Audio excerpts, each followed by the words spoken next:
Bonjour à tous. On va commencer notre culte de ce matin. Pour cela, on va se mettre debout pour prendre le numéro du premier chant, 322.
Amen.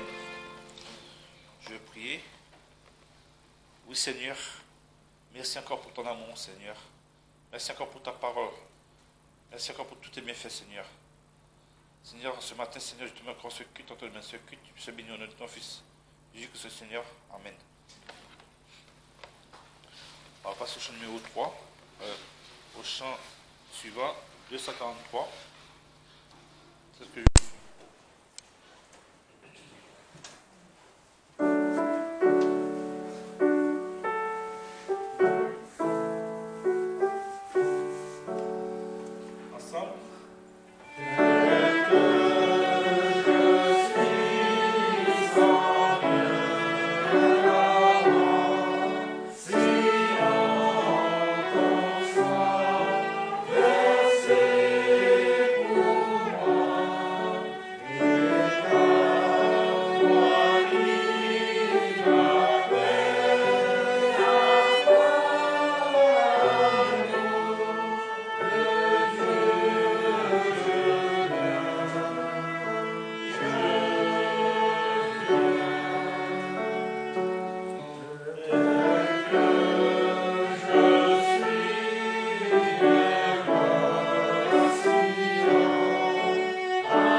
On va passer au moment ce sera une lecture sur le psaume 58.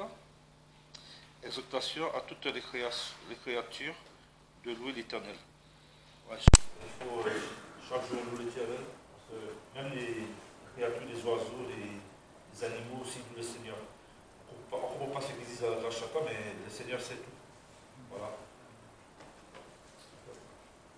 Louez l'Éternel. Louez l'Éternel dans les cieux. Louez-le dans les plus hauts lieux. Tous ses anges, louez-le. Toutes ses armées, louez-le. Louez-le, soleil et lune. Louez-le, toute étoile brillante. Louez-le, cieux des cieux, et vous, ô qui êtes au-dessus des cieux. Qu'il loue le nom de l'Éternel, car il a commandé, et ils ont été créés. Il les a affermis pour toujours, à perpétuité. Il y a mis un ordre qui ne changera point. Louez l'Éternel sur la terre, vous, monstres marins, et toutes les abîmes.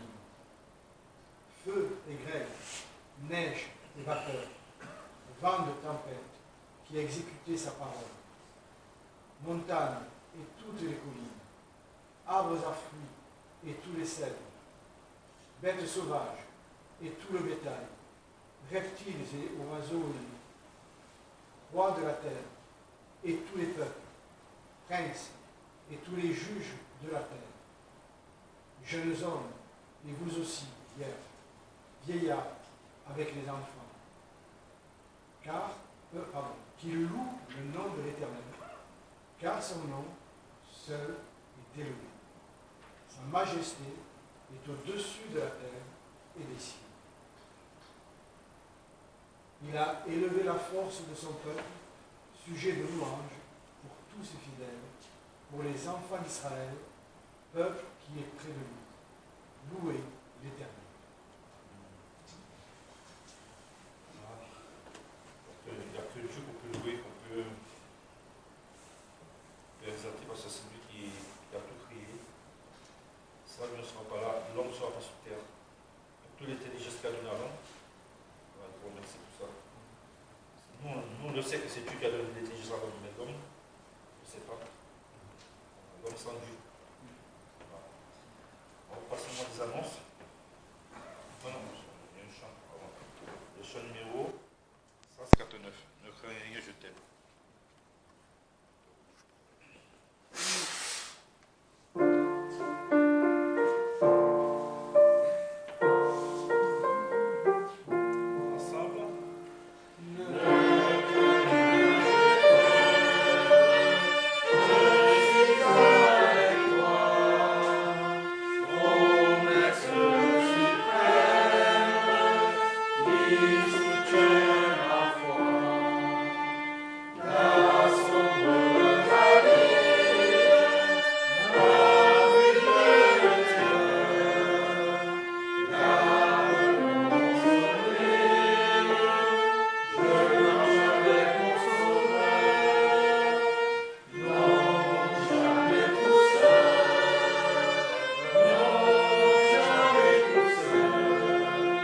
Jésus.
ensemble.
Priez le Seigneur. Oui Seigneur, merci de prendre soin de nous, merci d'être là, merci. Tu es avec nous ici, dans cette salle, tu es aussi avec chacun de nos frères et sœurs, là où ils sont, ceux qui sont malades, ceux qui sont en déplacement, et merci parce que aussi tu nous parles, toujours, tu veux nous parler, tu veux nous montrer, Seigneur, la voie et le chemin par lequel nous devons marcher. Et nous ne marchons pas seuls, comme tu as dit, nous ne sommes jamais seuls. Nous sommes toujours avec toi, parce que toi, tu es avec nous. Alors, merci Seigneur de conduire encore ces moments et de parler encore à nos cœurs, afin que nous comprenions bien ta volonté pour nous. À la gloire de ton nom. Amen. Alors, quelle est, à votre avis, la plus grande vertu chrétienne ? À votre avis, la plus grande vertu chrétienne? L'amour. Oui. Et une autre, non? L'amour, la foi et l'espérance. Voilà, trois vertus. Et bon, c'est vrai que la foi, souvent c'est l'amour et la foi. L'espérance, c'est vrai. Mais souvent, les réponses, c'est l'amour et la foi. C'est vrai que la foi, sans la foi, on ne peut pas être agréable à Dieu, il est dit. Sans la foi, on n'est pas justifié, on est justifié par la foi. On a tout un chapitre sur ces personnes extraordinaires qui, par la foi, ont reçu du Seigneur des choses merveilleuses et ont été agréables au Seigneur. L'amour aussi, sans l'amour, on n'est rien. Et même, il est dit,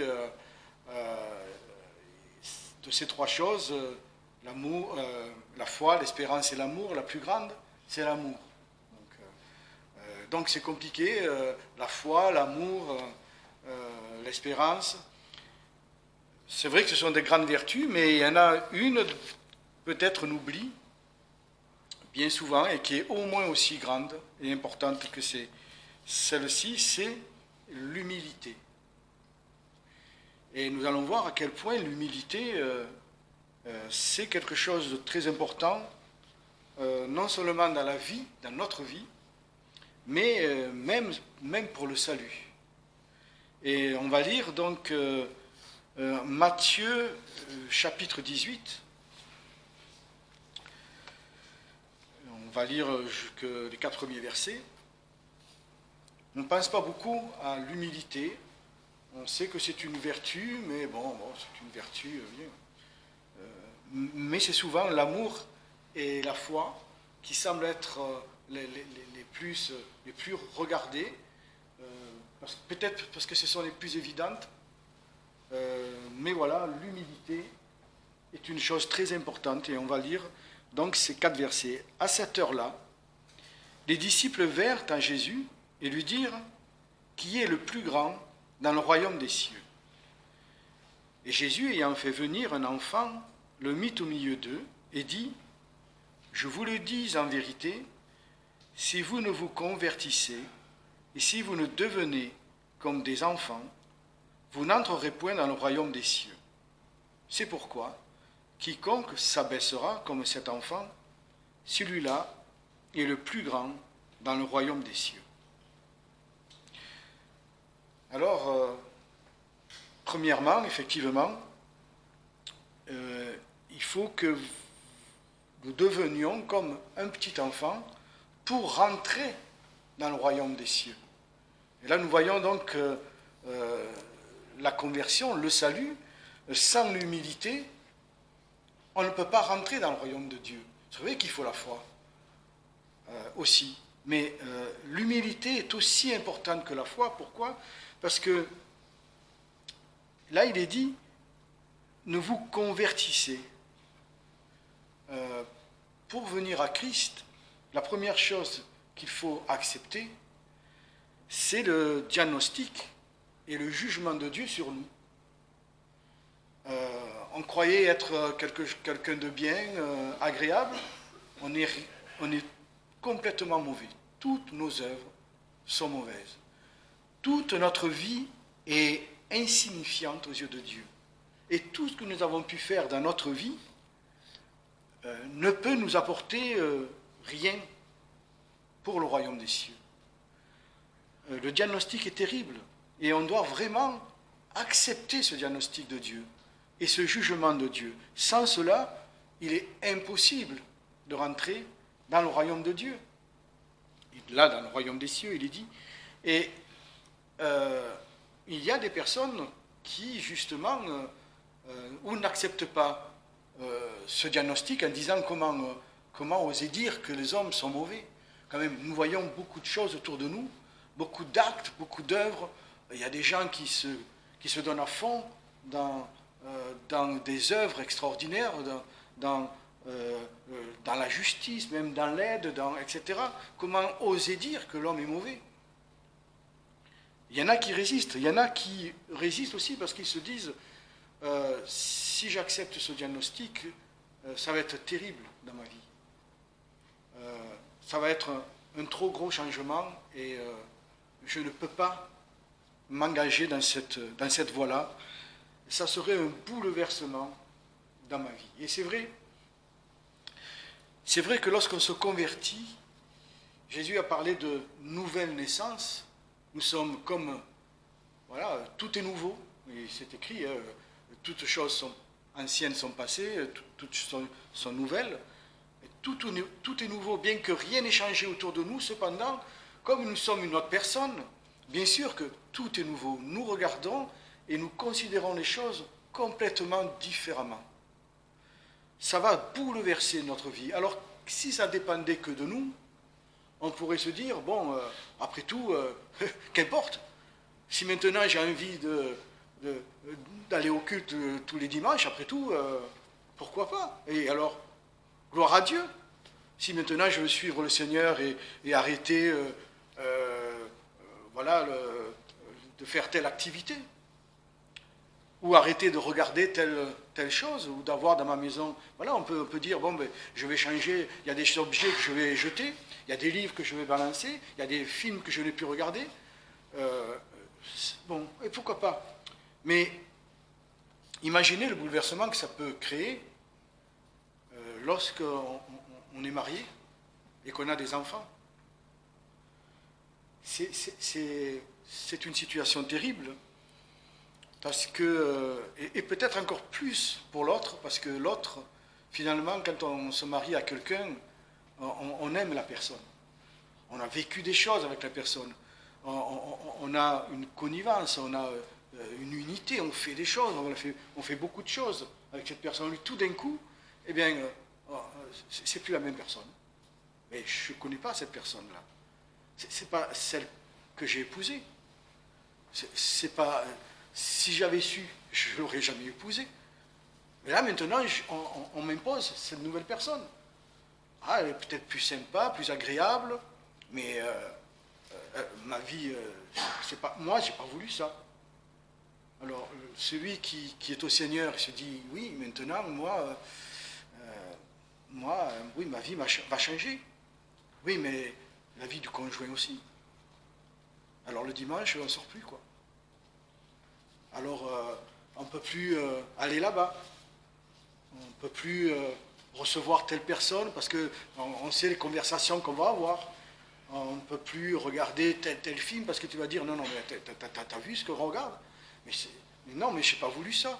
Donc, ça devient aussi quelque chose de terrible. On comprend que... Enfin, on comprend, oui.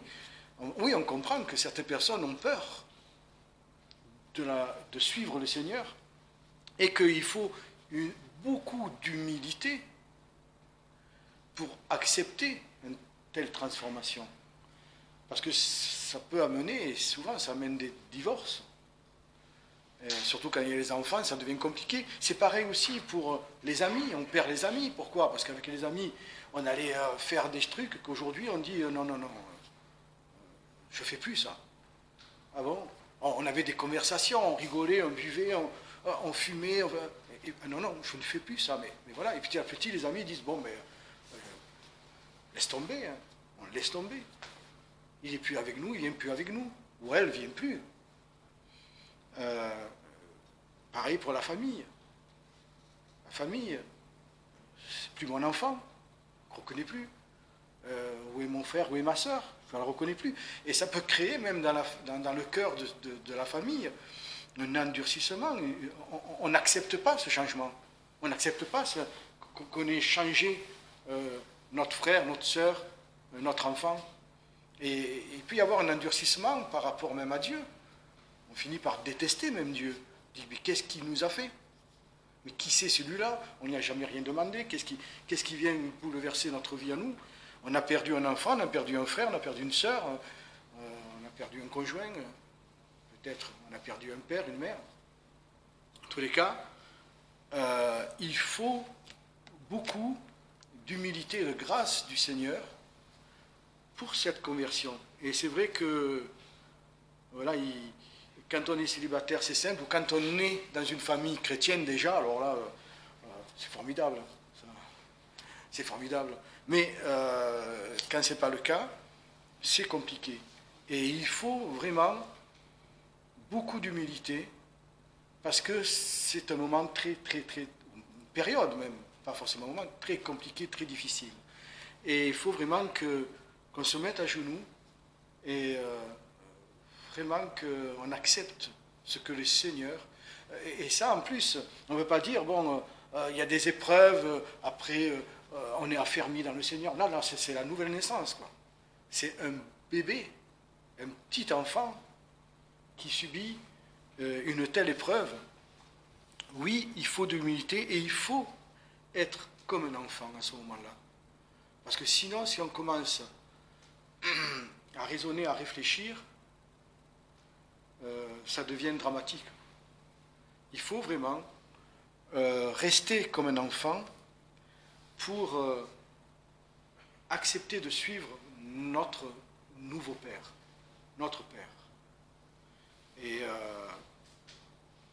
Et regarder qu'à lui. uniquement en lui. C'est vrai que quand on se convertit, on connaît un petit peu déjà le Seigneur. On sait pourquoi on se convertit. On sait qui maintenant on a choisi de suivre. On le connaît. Pas parfaitement, mais on sait qu'il est amour, on sait qu'il est bonté, justice, vérité. On sait qu'il a les paroles de la vie éternelle. Quand on se convertit, on se dit, mais voilà, comme les disciples, tu veux continuer à me suivre? Où irai-je? Où irai-je? Si je te quitte, autant mourir. La vie ne sert plus à rien. Sans toi, la vie n'a plus de sens.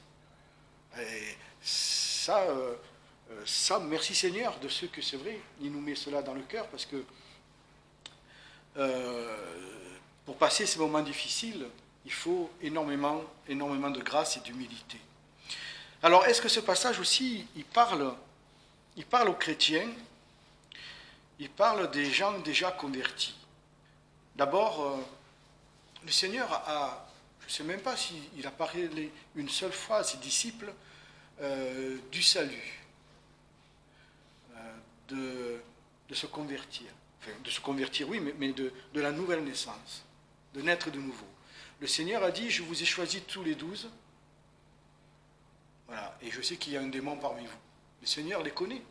Il sait qui est le fils de la perdition, et il sait que les autres vont devenir ses apôtres. Par contre, il leur a beaucoup parlé de l'humilité. Parce qu'il est vrai que ces personnes du peuple, et même des fois très très simples, tout d'un coup, lorsqu'ils vont recevoir la puissance du Saint-Esprit, mais avec les révélations, la sagesse, même les scribes, les pharisiens ne pouvaient pas tenir devant leurs paroles, la puissance qu'ils avaient de résurrection, de ressusciter les morts, ils guérissaient. Ils auraient pu s'enorgueillir, se dire waouh, je suis quelqu'un. Les seigneurs leur enseignent que si vous voulez être grand dans le royaume des cieux, eh bien vous devez devenir et rester comme un petit enfant. Là, le Seigneur les a enseignés. Et c'est vrai que là, le Seigneur parle à ses disciples. Et il dit au verset 4, « C'est pourquoi quiconque s'abaissera comme cet enfant, celui-là est le plus grand dans le royaume des cieux. » Le Seigneur, il est aussi écrit que Dieu résiste aux orgueilleux, mais il fait grâce aux humbles. Les orgueilleux et les humbles. On peut dire qu'il y a deux catégories d'individus. Les orgueilleux qui résistent à Dieu, qui sont même ennemis de Dieu, et les humbles. Mais ce n'est pas si simple que ça.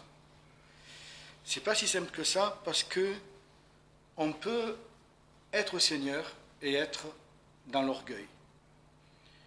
Et on peut même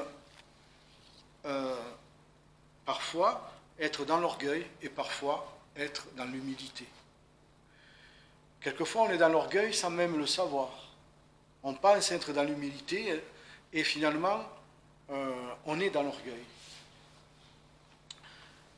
Et donc, on peut passer d'un état à l'autre. Et lorsqu'on persévère un peu trop dans l'orgueil, eh bien, il est dit que Dieu résiste aux orgueilleux. Et donc, je vais juste raconter une histoire, bien sûr, pas une histoire vraie, bien sûr, mais prenons un homme de Dieu, qui a connu le Seigneur depuis 40 ans, qui s'est converti très jeune, qui depuis 20-25 ans est pasteur dans une église, et même il enseigne dans un institut, donc il forme des pasteurs. Il écrit des livres sur la doctrine, pour enseigner les Écritures. Il est droit, il n'y a rien à lui reprocher, il est dans la doctrine parfaite. Il est un bon pasteur qui prend soin de ses brebis, qui nourrit ses brebis. On ne peut rien dire de lui, c'est quelqu'un qui connaît bien le Seigneur, connaît bien les Écritures, qui connaît beaucoup de passages par cœur. Et depuis qu'il est au Seigneur, tous les matins, il prend sa Bible, il lit sa Bible, il se nourrit de la parole, il prie, et après, il part dans sa journée avec le Seigneur. Et il se dit, après 40 ans, il se dit, j'ai eu des défaites, mais j'ai eu beaucoup de victoires aussi. Je connais bien la parole.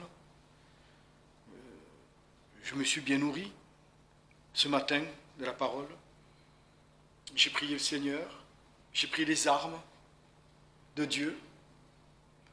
Pour ce qui est du salut, il n'y a aucun problème. Je sais que je suis sauvé, que je ne perdrai jamais le salut. J'ai le casque du salut, il est bien attaché. Celui-là, on ne me l'enlèvera pas.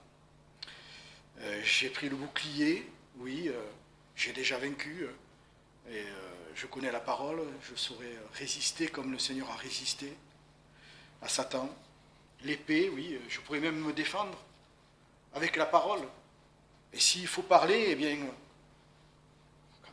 je connais les Écritures, j'ai déjà. Voilà, Seigneur, je suis prêt pour la journée à te suivre et à marcher avec toi. Eh bien, cet homme, s'il prie comme ça, il est dans l'orgueil. Parce qu'en fait, il s'appuie sur sa propre expérience, sur ce qu'il connaît, sur ce qu'il sait. Il croit qu'avec tout ça, il va vaincre les ennemis. Il va être victorieux d'un ennemi. C'est vrai qu'on peut vaincre nos ennemis, mais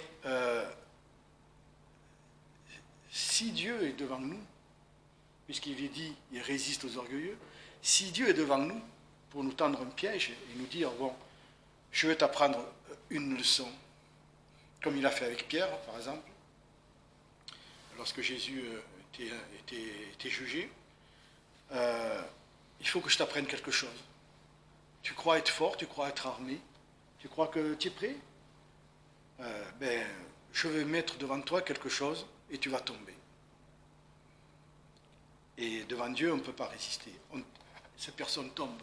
Cette personne va se poser des questions, mais comment j'ai pu tomber?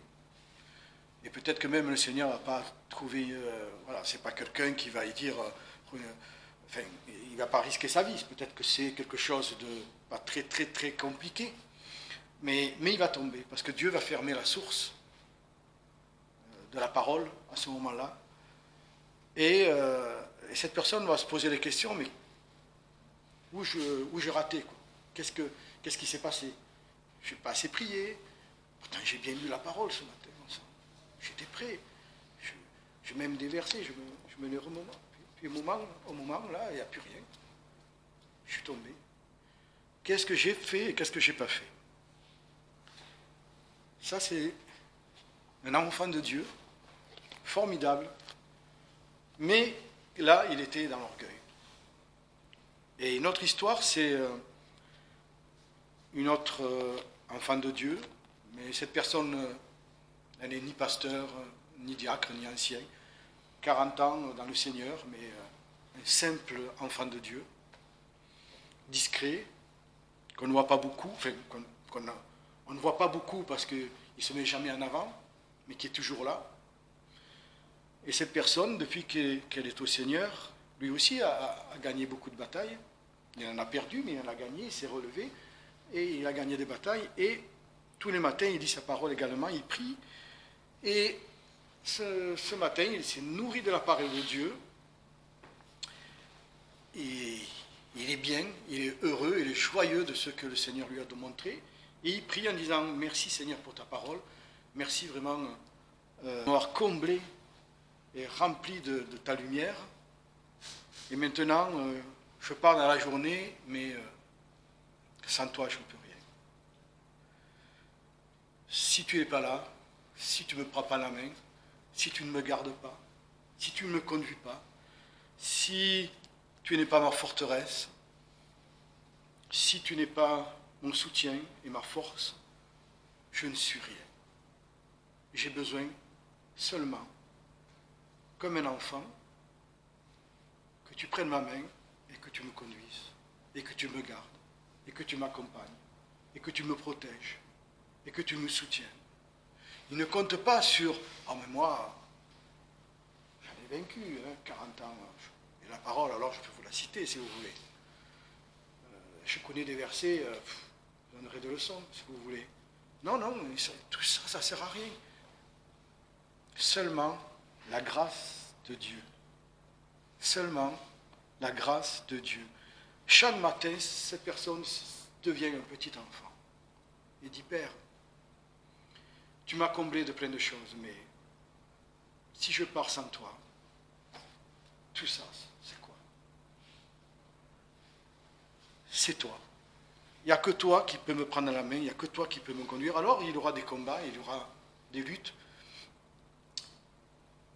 Le Seigneur a dit que pour chaque épreuve, il en donnera d'abord la force et l'issue afin que nous puissions la supporter. C'est vrai que peut-être qu'il va être épuisé dans la fin de la journée. Il dit, j'ai un combat. Seigneur, ça a été dur. Hein.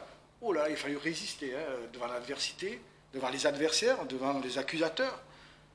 Mais merci Seigneur, tu étais là. Et tu m'as donné la victoire. Et il est aussi dit que le Seigneur, d'ailleurs je vais vous le lire, c'est en Matthieu 23, verset 12.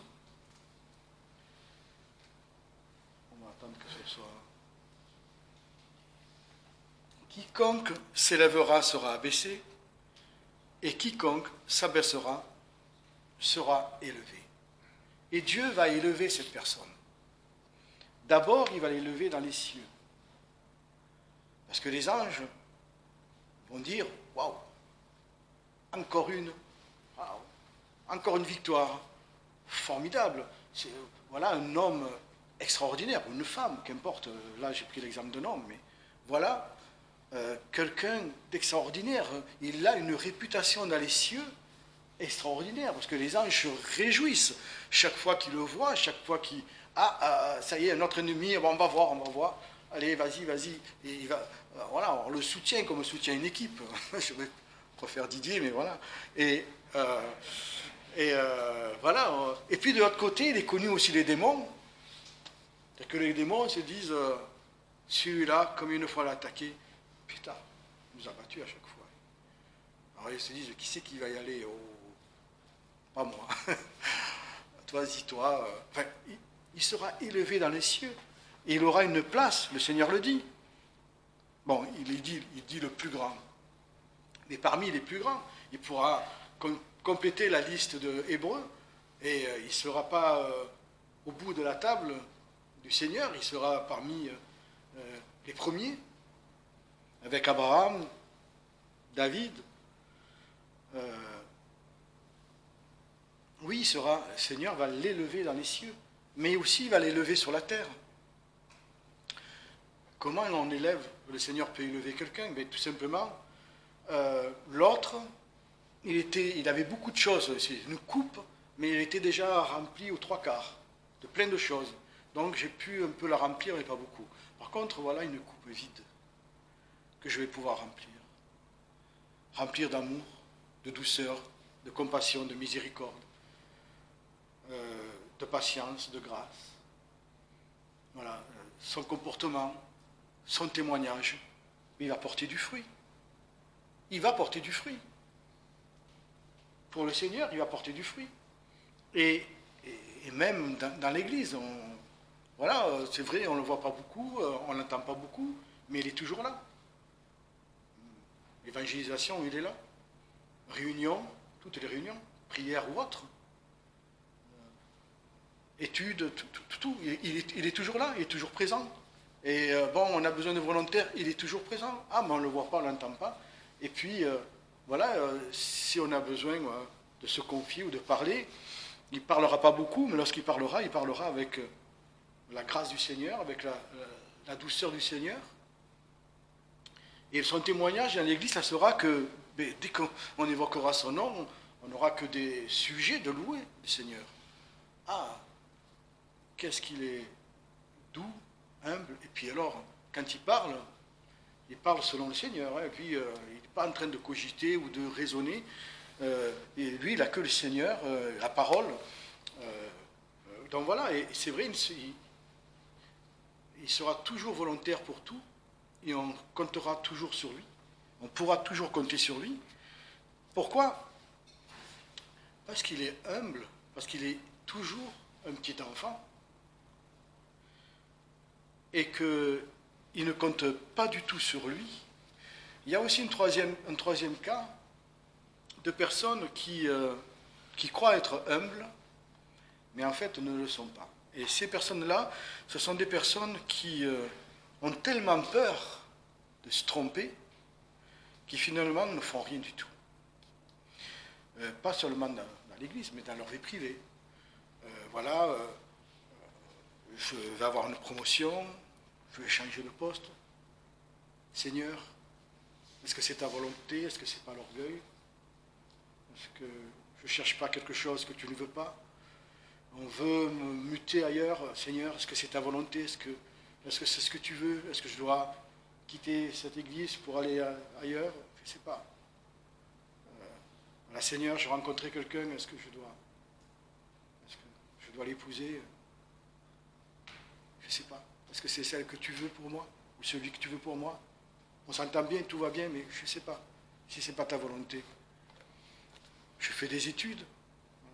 Je grimpe. C'est l'orgueil, Seigneur? Ou qu'est-ce que tu veux que je fasse? Finalement, cette personne ne fait rien. Parce qu'elle est toujours dans ce raisonnement. Seigneur, je ne sais pas. Seigneur, je ne sais pas. Seigneur, je ne vais pas à l'évangélisation, mais je ne sais pas parler. Qu'est-ce que vous voulez que je dise? Je ne prie pas, je ne sais pas bien prier. Donc je ne vais pas aux réunions de prière, ça ne sert à rien. Alors qu'il suffit de dire, Seigneur, je ne sais rien faire, comme l'autre. Mais Seigneur, ouvre la porte, ou ferme-la. Si c'est ta volonté, ouvre la porte. Prends-moi la main, je te suis. Si ce n'est pas ta volonté, ferme la porte. Je comprendrai. Donne-moi seulement de discerner ce qu'il en est. Et voilà, et on y va. On y va. On pourrait dire par la foi, oui, par la foi. Mais on y va surtout parce qu'on compte pas sur soi. Vous vous rendez compte d'un enfant qui vous dit, tiens, on va là-bas, on sort, on va là-bas, et l'enfant il dit, où on va? Eh bien, et pourquoi? Et qu'est-ce qu'on va faire?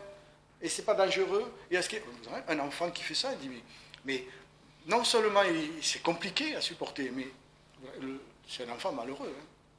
C'est terrible, un enfant qui ne peut pas suivre papa, maman, parce que son premier, c'est où on va, qu'est-ce qu'on va faire, oh là là, c'est... Voilà, et si on est comme ça avec Dieu, Dieu il dit, mais mon petit, il faut que tu apprennes que je suis amour, grâce, et que de toute façon, c'est moi qui décide. Toi, viens et suis-moi. Ne t'occupe pas, mais qu'est-ce qui va m'arriver? Et si je me trompe? Si vraiment on est comme un petit enfant, alors on ne se trompera pas. Parce que, le Seigneur, on le connaît, le Seigneur. Qui veut piéger le Seigneur? Personne. Au contraire. Il veut vraiment qu'on aille là où il faut aller. Et alors, c'est vrai, le Seigneur nous fera passer par la fournaise ardente, mais il sera avec nous. Et on ne sera pas atteint. Dans la fosse au lion, et il sera avec nous. Et on ne sera pas touché. Et puis, il nous mènera aussi dans des verts pâturages où on pourra jouir de sa paix, de sa présence, de sa bonté, de son amour. Mais voilà, soyons toujours comme des petits-enfants. Discernons bien, parce que quelquefois on croit que le Seigneur, on croit qu'on est humble, mais finalement, quelquefois on part avec ses propres forces. On va dans une journée, on va dans un travail, même pour le Seigneur, avec ses propres forces. En comptant sur, j'ai les fait 1000 fois, en comptant sur, je sais très bien ce que c'est, pas de problème, je l'ai fait. Oui, ça c'est mon domaine, ça va, pas de problème. Mais, ça n'honore pas le Seigneur. Tu dis, mais bon sang, tu te glorifies. Sans moi, vous ne pouvez rien. Même ce que vous savez faire par cœur, si je veux, vous êtes devant et vous êtes coincé. Voilà. Même ce que vous savez faire, c'est moi qui vous ai donné de le faire. Même des trucs ordinaires. Je peux vous rendre... voilà. Il suffit que vous ayez mal à une main, vous ne pouvez même plus tenir la casserole. Voilà. Ah, je sais faire à manger, ah oui, et avec les deux bras comme ça, tu fais quoi? Non, toujours par grâce. C'est la grâce de Dieu qui nous permet de tout faire, même dans le quotidien. Bon, évidemment, on ne va pas prier pour tout. Mais voilà, l'orgueil, c'est facile de tomber dans l'orgueil. C'est très simple de tomber dans l'orgueil. Comme je l'ai dit, même pour de la cuisine, hein, j'ai des invités, je vais leur faire un plat que je connais par cœur, je ne vais pas me tromper. Mais voilà, on le connaît par cœur peut-être, mais on peut se tromper quand même. Et voilà, restons comme un petit enfant, et non seulement nous glorifierons le Seigneur, mais aussi nous porterons, j'allais dire, c'est la même chose, porteront du fruit pour lui, et en plus, il vaut mieux être comme un petit enfant. Un enfant, c'est pas quelqu'un qui se fatigue intellectuellement, c'est pas quelqu'un qui se fatigue dans ses raisonnements, c'est quelqu'un qui se laisse conduire. Il ne se pose pas beaucoup de questions. Et quelqu'un qui se pose trop de questions, comment peut-on dire il a la paix de Dieu? Comment peut-il dire il a la joie de Dieu si on est toujours en train de raisonner ou d'être dans le doute ou de compter sur soi-même? Quand on compte sur soi-même, on n'a pas la paix de Dieu. Hein. On croit avoir la paix, on a la paix humaine, on a la paix de quelqu'un qui connaît bien le travail et qui sait que normalement il n'y a pas de problème. Mais ce n'est pas ça la paix de Dieu. La paix de Dieu apporte aussi une joie, un plaisir de faire quelque chose avec lui. Il nous communique cette joie. On n'a pas besoin de la chercher.